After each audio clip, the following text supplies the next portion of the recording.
MLA से पंगे के बाद अभिषेक का अबेपुरा नामी गांव में ट्रांसफर हो चुका है। अब वो पूरी तरह एमबीए के एग्जाम पर फोकस कर रहा है। पंचायत का ऑफिस अब हर वक्त बंद होता है। गांव में प्रहलाद के बेटे के नाम पर लाइब्रेरी बनाई गई है। आज पंचायत ऑफिस में न्यू सेक्रेटरी की ज्वाइनिंग थी, लेकिन विकास एंड प्रधान अपने अपने कामों में बिजी हैं। उसके वेलकम के लिए वहाँ कोई मौजूद नहीं है। ऊपर से उसकी कोई कॉल भी नहीं उठा रहा। वो रास्ते में भूषण एंड उसके चमचे विनोद से मिलता है एंड वो उसे ताला तोड़ने के लिए बोलते हैं। प्रधान को इस सब का आइडिया है, लेकिन वो खुद ही न्यू सेक्रेटरी से नहीं मिलना चाहता, क्योंकि अगर उसकी ज्वाइनिंग हो गई तो फिर अभिषेक का ट्रांसफर कैंसिल होने का कोई चांस नहीं। वो विकास को प्रहलाद से मिलने का बोलता है, जो कि अपने बेटे के जाने के गम में धंस चुका है। वो ये सब पता लगते ही विकास के साथ पंचायत ऑफिस पहुंचता है एंड न्यू सेक्रेटरी पर खूब टेरर जमाता है। इस बात की इन्फॉर्मेशन एमएलए तक पहुंचती है, क्योंकि वो उसका खास बंदा था। एमएलए को किसी केस की हियरिंग के लिए जाना था, तो वो डिस्ट्रिक्ट मजिस्ट्रेट से प्रधान की कंप्लेंट करता है। डीएम मंजू देवी को बोलती है कि अभिषेक का ट्रांसफर लेटर कैंसिल करना नामुमकिन है, इसलिए न्यू सेक्रेटरी की ज्वाइनिंग 7 बजे से पहले लाजमी कराएं। सब न्यू सेक्रेटरी की ज्वाइनिंग के लिए पहुंचते हैं एंड 7 बजने में थोड़ा सा टाइम ही रहता है। डीएम की कॉल आती है कि एमएलए पर जो केस था वो अब हार चुके हैं, अब उन्हें 2 साल के लिए जेल होगी। डीएम ने अभिषेक का ट्रांसफर कैंसिल करा दिया है।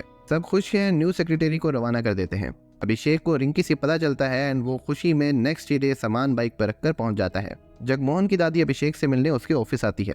उसे बताती है कि शादी के बाद जगमोहन ने उसका ख्याल रखना छोड़ दिया था एंड उसे घर से निकाल दिया है। सो इसलिए अब उसे प्रधानमंत्री गरीब आवास योजना के थ्रू अपने लिए पक्के घर की डिमांड करनी है।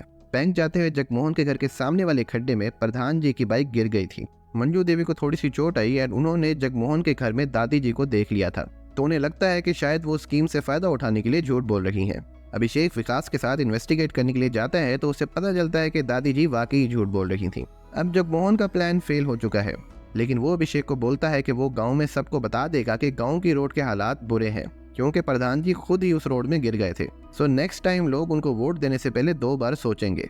प्रधान जी इस बात से डर के बोलते हैं कि उसे स्कीम के थ्रू घर दे दिया जाए, ताकि वो अपना मुंह बंद रखे। अभिषेक इसके अगेंस्ट है, लेकिन बाद में मान जाता है। वो जगमोहन को बोलता है कि अब उन्हें अलग अलग रहने का नाटक करना पड़ेगा, ताकि चेकिंग के दौरान पकड़े ना जाए। वो गांव वालों के सामने नाटक करके अपनी दादी को घर से निकाल देता है। भूषण लिस्ट में जगमोहन की दादी का नाम देखता है एंड विनोद को बताता है कि कुछ दिन पहले जगमोहन ने दादी जी को घर से निकाल दिया था। लेकिन माधव बताता है कि जब वो बकरियां चाह रहा था तो उसने देखा था कि जगमोहन की बीवी ने दादी जी को खाना ला के दिया था एंड इस तरह दाल में कुछ काला है।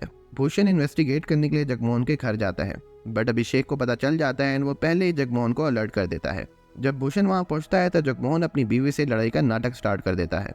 जगमोहन की दादी की तबीयत खराब होने के नाटक पर कंपाउंडर उसे गैस की टेबलेट दे देता है, जो कि उसे जबरदस्ती खानी पड़ती है। इस वजह से रात को उसकी तबीयत वाकई खराब हो जाती है।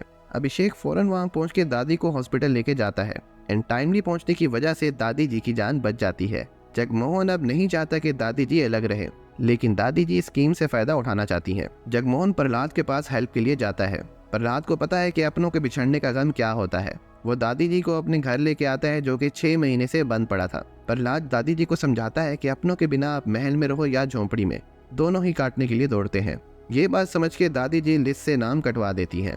भूषण नोट करता है कि गांव की वेस्ट साइड जहां प्रधान जी का घर है, उधर स्कीम के थ्रू 8 घर दिए गए हैं एंड ईस्ट साइड जहां भूषण का घर है, उस एरिया में सिर्फ 4 घर। भूषण हंगामा मचाता है एंड बोलता है कि प्रधान जी वेस्ट साइड से इलेक्शन बटोरने के लिए ये सब कर रहे हैं, जो कि एक्चुअल में सच है।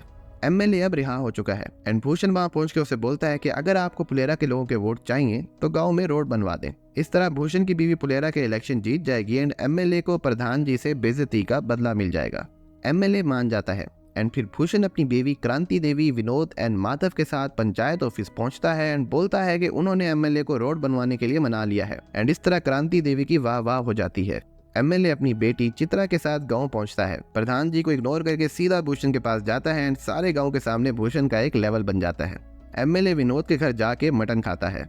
सेरेमनी के एंड में एमएलए बम बहादुर के कबूतर को उड़ाता है, लेकिन कबूतर जमीन पे गिर जाता है। पता लगता है कि कबूतर मर चुका है एंड बम बहादुर इसका इल्जाम एमएलए पे लगाता है। एमएलए का चमचा उसका कॉलर पकड़ता है तो गांव के लोग उसे डिफेंड करते हैं। इससे पहले कि माहौल मजीद गर्म हो, एमएलए वहां से भाग जाता है।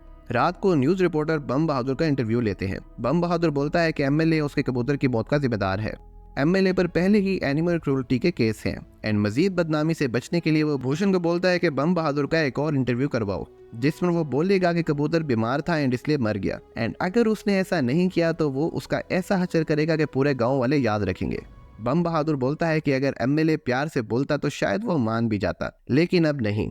वो एक और इंटरव्यू देता है जिसमें प्रधान जी के समेत ईस्ट एंड वेस्ट फुलेरा के लोग भी उसके पीछे खड़े हैं। एमएलए बम बहादुर की टांगे तोड़वाने के लिए बबलू एंड डब्लू को भेजता है, लेकिन बम बहादुर बच जाता है एंड प्रधान जी को सब बताता है।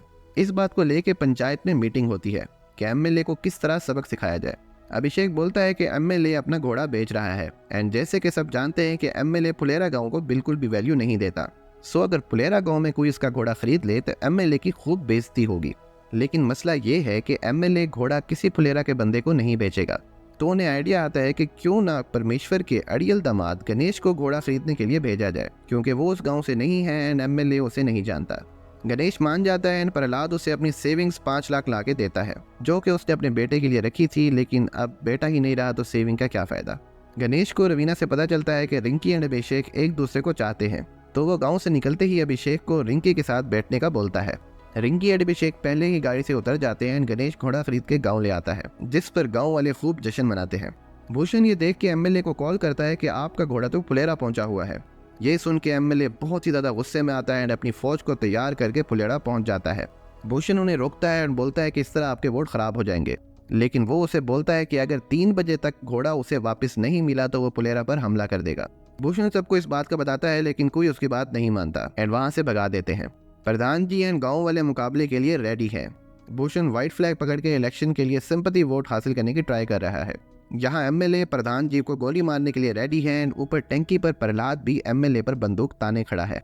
तभी मामले को ठंडा करने के लिए ब्लॉक डेवलपमेंट ऑफिसर इंस्पेक्टर के साथ वहां पहुंच जाते हैं एंड एमएलए की डीएम से बात करवाते हैं, जिसने एमपी को लाइन पर लिया हुआ था। एमपी की बात सुन के एमएलए ठंडा हो जाता है एंड अपने बंदे लेके वहां से चला जाता है। अभिषेक एग्जाम देने जा रहा होता है कि कुछ लोग उस पर हमला करते हैं। प्रधान अभिषेक को जल्दी से एग्जाम के लिए रवाना करता है, लेकिन खुद फंस जाता है। तभी प्रधान जी पर गोली चलती है। ये सुनते ही अभिषेक वहां पहुंचता है एंड उसे पता लगता है कि गोली प्रधान जी के कंधे पर लगी थी एंड वो खतरे से बाहर हैं। एमएलए प्रधान का हाल पूछने के लिए वहां पहुंचता है, तो अभिषेक उसे रोक लेता है। एमएलए बोलता है कि उसका इसमें कोई कसूर नहीं है, अगर उसने प्रधान जी पर हमला करवाया होता तो वो जिंदा ना होता। भूषण बोलता है कि क्या पता प्रधान जी ने खुद पर खुद से ही हमला कराया हो ताकि वो इलेक्शन में वोट बटोर सके। इस बात पे अभिषेक को खूब गुस्सा आता है एंड वो भूषण को एक मस्त करारा थप्पड़ मारता है, जिस पर लड़ाई स्टार्ट हो जाती है। 2-3 सोटे तो अभिषेक एमएलए को भी पेल देता है। इसके बाद सबको थाने ले जाया जाता है। सो गाइस, यहाँ पर सीजन 3 का एंड हो जाता है एंड अभी तक पता ये नहीं चला कि प्रधान जी पर हमला किसने कराया था।